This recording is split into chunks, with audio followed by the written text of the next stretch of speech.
and to health, my favorite field, of course, and beloved one. After Rotary, no, let's just say before Rotary, because this was my career first, and then Rotary came again. Next. Our third speaker, actually, he is a thoracic surgeon, and his name is Mark Turntine. He's a professor of surgery and an interim chief, Division of the Thoracic and Cardiovascular Surgery. He's the head of the section of the congenital heart surgery. He's the director of the thoracic surgery residency program at Indiana University, USA. That's it. That's what I have on his business card. So the floor is yours, and you can say more about yourself. And the title of your talk will be. Just no title. No title to the topic. Okay. You have 20 minutes. Fine. Thank you very much. Go for this one. Okay.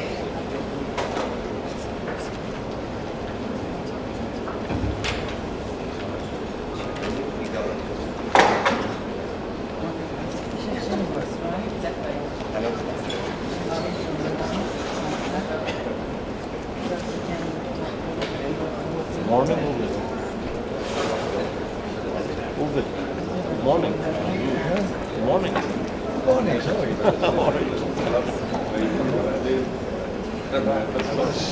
What is ready?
Inviting us to give a presentation. This is a subject that we have a lot of passion over. It's the Gift of Life program, and what I'd like to talk to you about, the title of the program is International Collaboration in Congenital Heart Disease. I'm not sure how many of you are aware of the Gift of Life program. It was founded in 1975 by Robbie Dono, the Rotary District 7250 in New York. Its mission at that time was to further the cause of world peace and understanding by facilitating free medical services to children with congenital heart defects around the world. This has become one of the designated charities, as I understand it, of Rotary, and currently there are 70 Gift of Life programs throughout the world. There are 65 Rotary districts involved, with an additional 5 clubs within those participating districts. Talking with Rob Reelman, the executive director, there's another 10 clubs that are considering becoming part of the project. Currently, since the 70s, there's been over 15,000 children treated around the world from 67 countries, 6 continents, and throughout that time span, there's been 109 different centers involved throughout the world. One of the big initiatives right now, having talked with them a few years ago, where there used to be a project of just bringing individual children to programs at whatever country that had a facility that could sustain a program and doing individual surgeries. Now, the other objective is to go out and try to build sustainable programs in regions that were not serviced previously. Part of that has led to missions in 20 different countries. So it's not just a few countries that are doing individual children, but now the objective is to go out and do more surgeries in more countries. There's been over $500 million U.S. in value raised in donations and services over that time period. A number of partners that contribute to this, but really it's the industry, individuals, hospital, medical personnel, private individual, and other foundations that really support this. A large part of this is supported through your Rotary International. The objectives and the mission of Gift of Life currently are to do individual surgeries in host countries that have developed cardiac surgical programs. But there are two other opportunities. One is to do much like what we do with 2450 in New Jordan, is to work collaboratively and bring in individuals from other regions to train alongside of the clinical work that's being done. The other thing is, such as what we've done in Uganda, is where you go in and you try to build a program so that that region will have a congenital heart surgery program available, and those children don't have to be serviced out in India or other locations.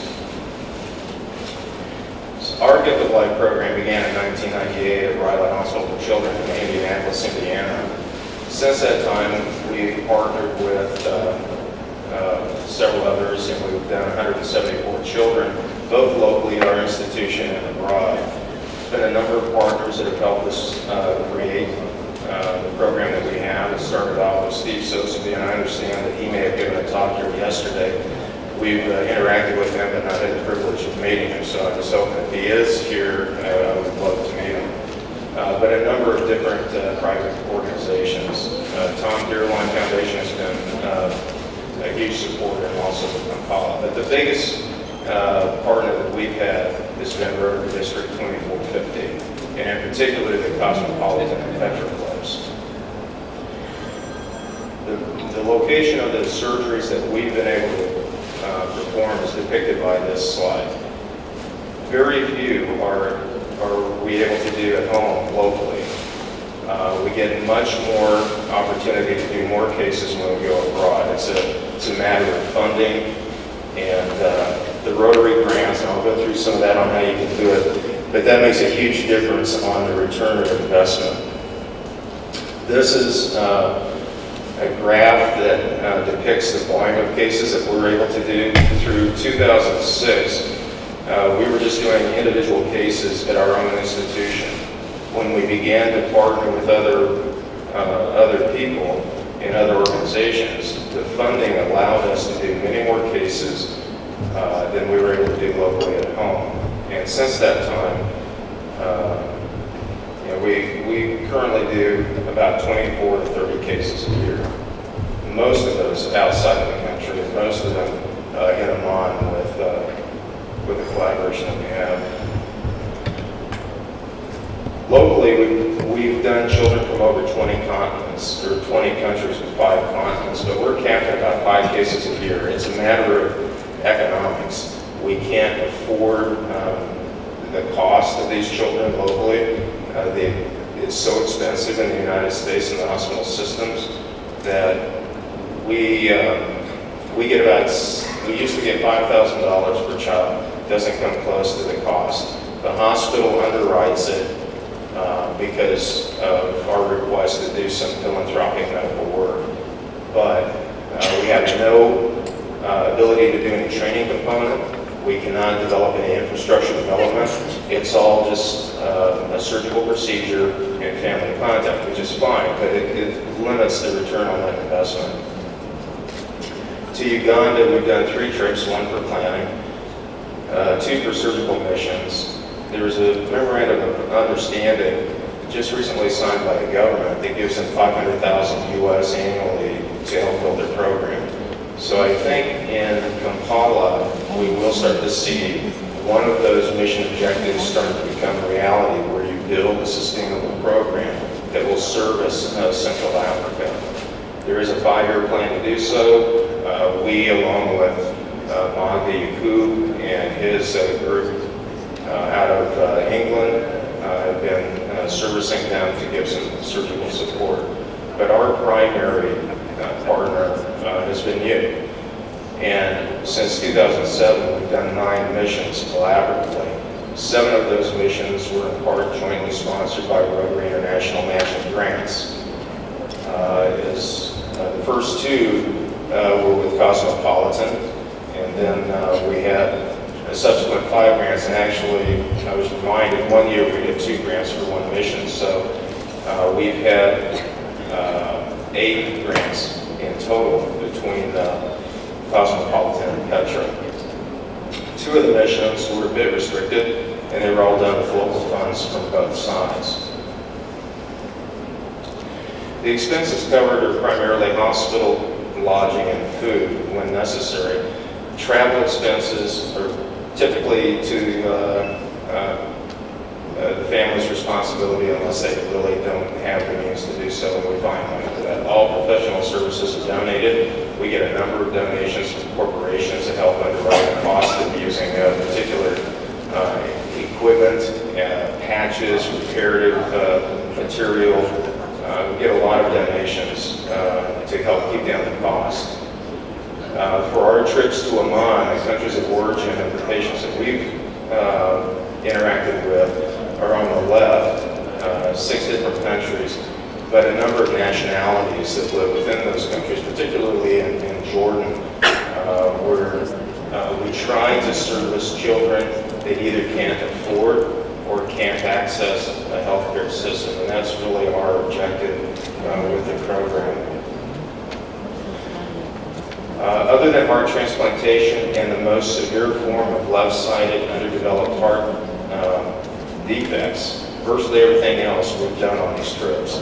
So complexity has not been a limitation of what we can do, including multi-stage procedures.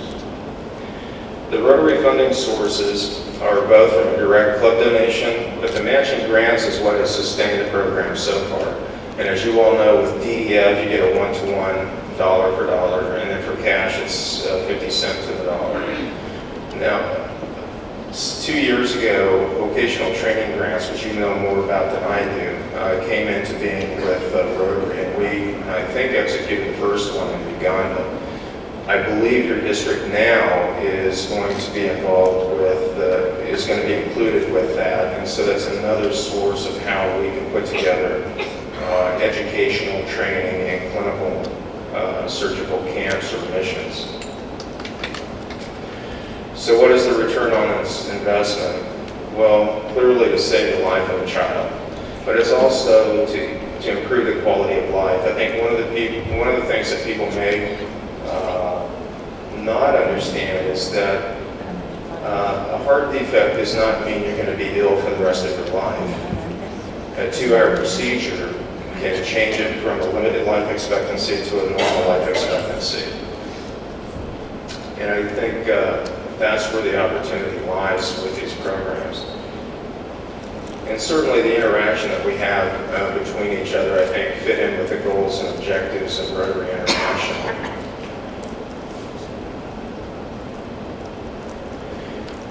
One of the things that's been interesting is to see what happens with some of these families and these children once they've been a part of one of these programs.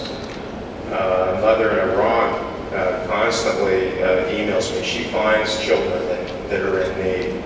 Onesimus is a patient we had in Uganda. He's a 19-year-old, very complex defect, but he somehow did well with the procedure, wants to become a doctor, and wants to do what we're doing. One example that's really quite interesting is Hakeem, who is a father of a child that we operated. He lives in Afghanistan. His experience led him to go to Pakistan for a year to get medical training, went back to his village, which had been decimated in the war with Russia, built a medical clinic, had some funds from Rotary, built a school for girls, and has developed a well for clean water. He's done a tremendous amount just from his experience of connecting with Gift of Life. Well, what can we do in the future? Well, we hope to continue this relationship with GOLA. This has been a tremendous privilege and a pleasure to be involved with this program. We've developed relationships, nothing short of being like family. It's such a great relationship, and we're just shy of doing our 100th trial together. But the other thing that I thought might be interesting with the district, you have something unique. You have a number of countries that make up your district. And perhaps one opportunity would be to do something very unique and have a surgical mission where we have a child sponsored from each one of your countries. And it would be a true District 2450 global mission where we treat someone for each one of your districts or each one of your countries. The other thing is perhaps help develop more interest in gift of life and perhaps similar programs in all the countries that are represented by your district. Just a few pictures to sort of recap our experience of this last week. We just finished the mission in Amman. We did 12 children, and fortunately when we left yesterday we made rounds and everyone was doing well. But we've had the privilege of even seeing some old patients. Afnan is a beautiful little girl. We first operated 3 years ago. She needed a staged procedure, and we did her final operation this past week. Aisha is someone who has a very complex defect. We'll have to do another procedure in the future, but we staged a repair at this time. We went ahead and tried to get those reconstructed, and if they grow well, we'll need to finish up that procedure as well. Nothing can be done without having the infrastructure and the support. We've had a lot of collaboration with our counterparts in Amman. It's been a beautiful working relationship. This is Becky and Bawar, who Becky works in my office, has really been at the start of our whole program. Does a lot of the infrastructure, logistical work. Mike is another member of our team. Working alongside the perfusionists, they've become great friends through all of this. I have to call out a special thank you to Dr. Fadi, who I work with in the operating room. I've done virtually all the operations with a wonderful surgeon, young surgeon up in Amman.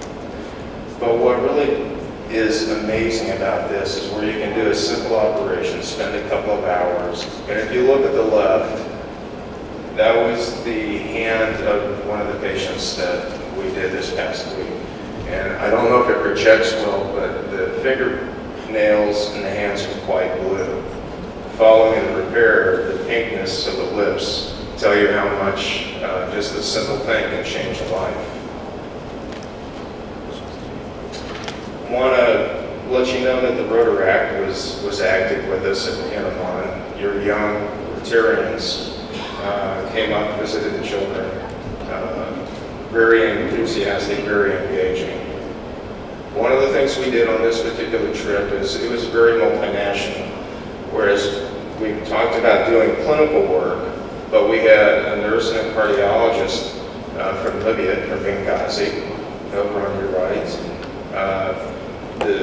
The young man on your left in the scrubs is a surgical resident from Sulaymaniyah, Kurdistan, Iraq, who wants to become a congenital heart surgeon. And we had a chance to have some nurses from Gaza as well. So there was a lot of training that goes on with these trips, and that's one of the nice things with our relationship with 2450, at least based at this time in Amman. A lot of work goes into setting these up, and I really want to make a special acknowledgement to those that over the years we've spent a lot of time emailing and have done so much to make this possible. Ritavesh was there at the beginning, and Mustafa, Daoud, Rajayi, Ferris, and Serene. They've all been, there's many more people,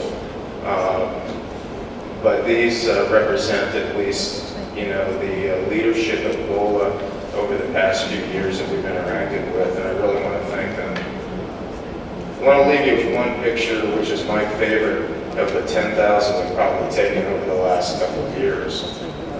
These are two children from Kurdistan, Iraq, that came down with tetralogy of flow, much of what you saw with Bawar. The girl in the background could walk 15 feet, had to stop and squat. Could not walk any more than that. This is 2 days post-operatively. We were making rounds, and we were curious to see how much energy she had. So Dr. Ann took her out into the hallway and just started walking a little bit. The little boy saw them walking, so he jumped off his stool, grabbed me, and started walking after them. And this is actually a long hallway. She went all the way down, all the way back. But what I love about this picture is that 2 days prior to this, these people didn't know each other. And for the children to feel that comfortable with us, there was just a nice connection. And I think this was taken, wasn't posed, it was just a simple human connection, and that's why I like this so much. And I think it speaks to the work that we did. So with that, I thank you for the privilege of addressing you, and I'll close it.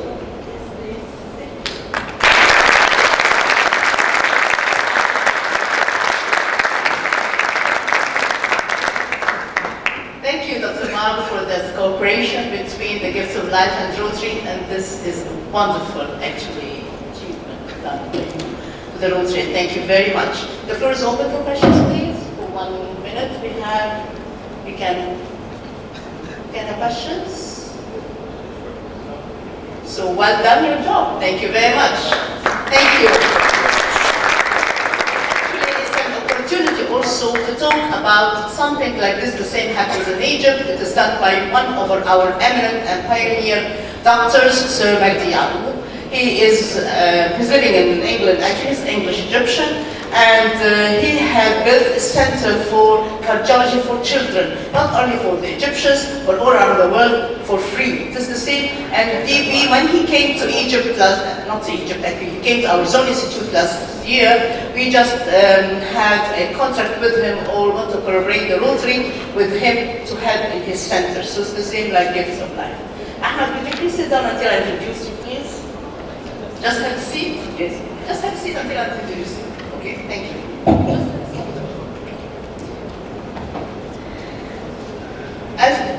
This is okay.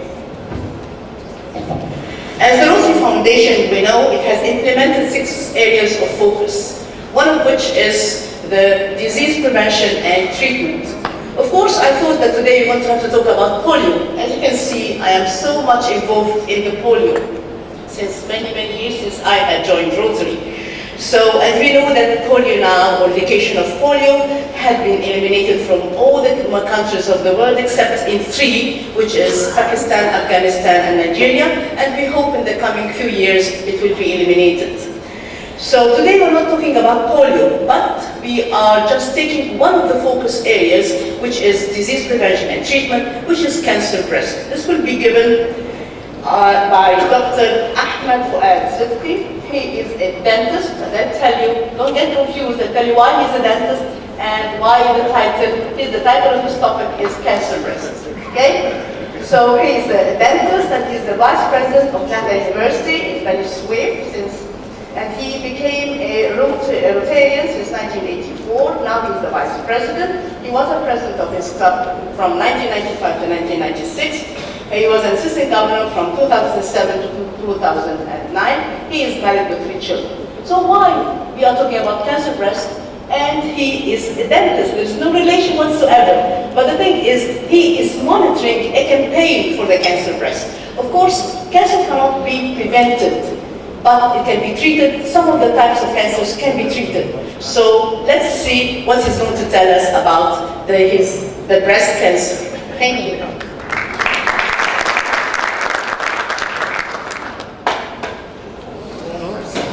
Hello.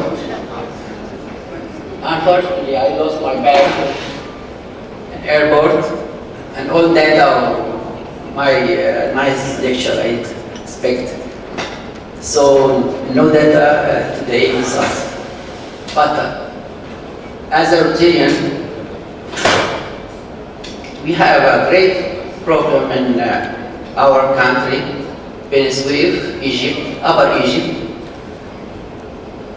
Some study expect cancer breast spread in this area. One of our colleagues in our club is a specialist in cancer, so we make a project to eradicate the cancer breast in our area. The problem in cancer breast is not easy to examine it. The plain chest X-ray cannot detect the areas of the cancer breast. Also, yes, right?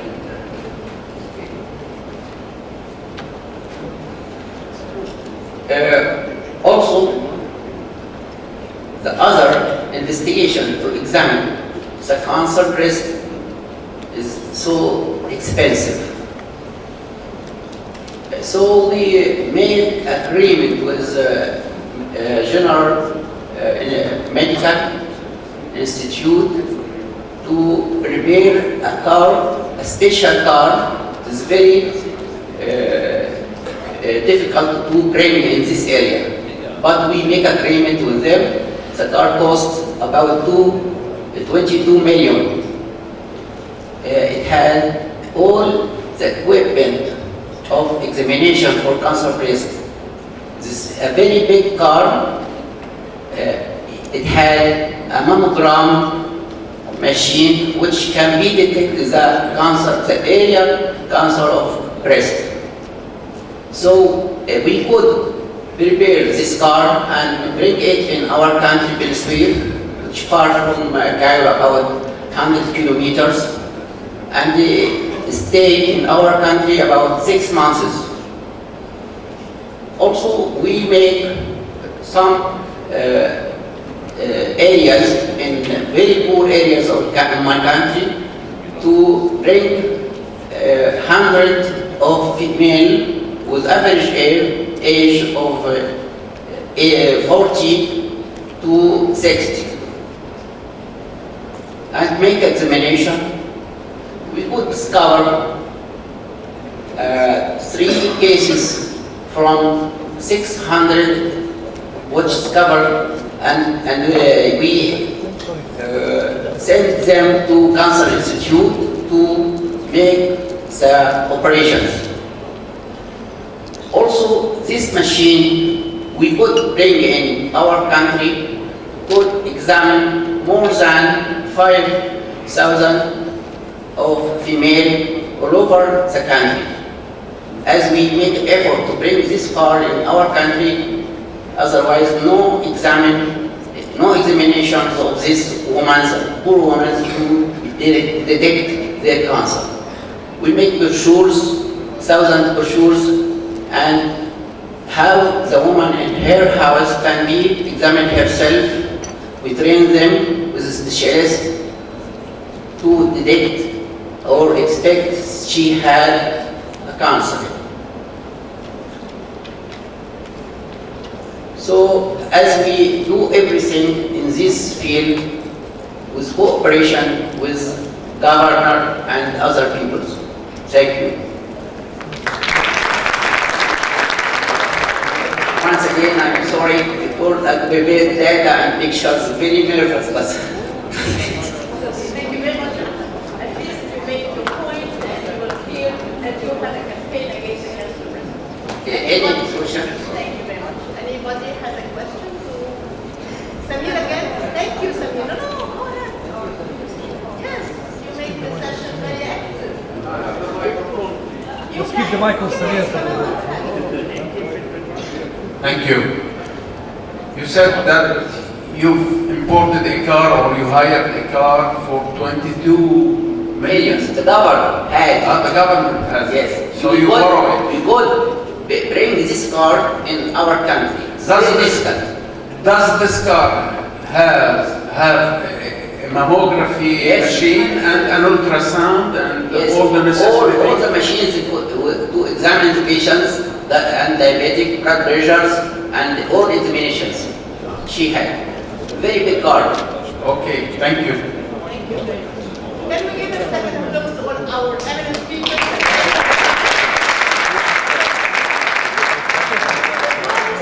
Very late, but still we were on time, and just I took 5 minutes of your coffee break, and thank you very much.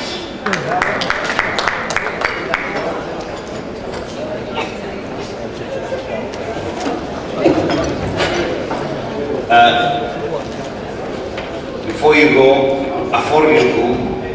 I wish to thank Salwa and the speakers for crisis management of the issue we had.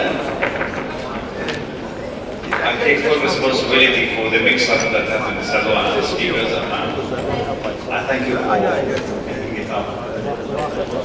I call on Mona, please.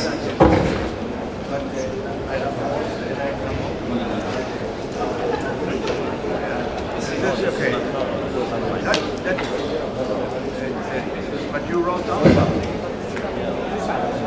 Yeah.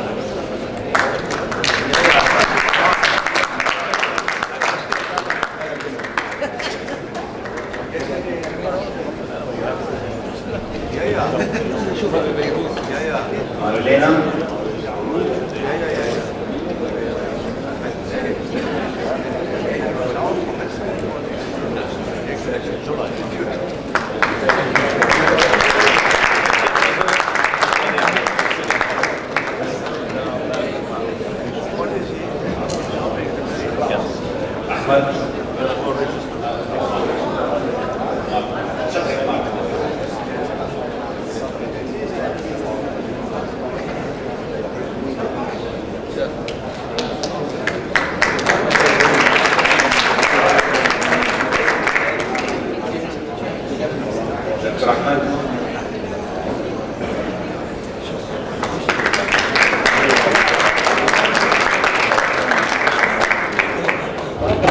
I really wish to thank Dr. Ahmed because he really did not feel embarrassed at all without his presentation and without his luggage. Thank you very much, it was great. And I'd like to thank Salwa for your nice management.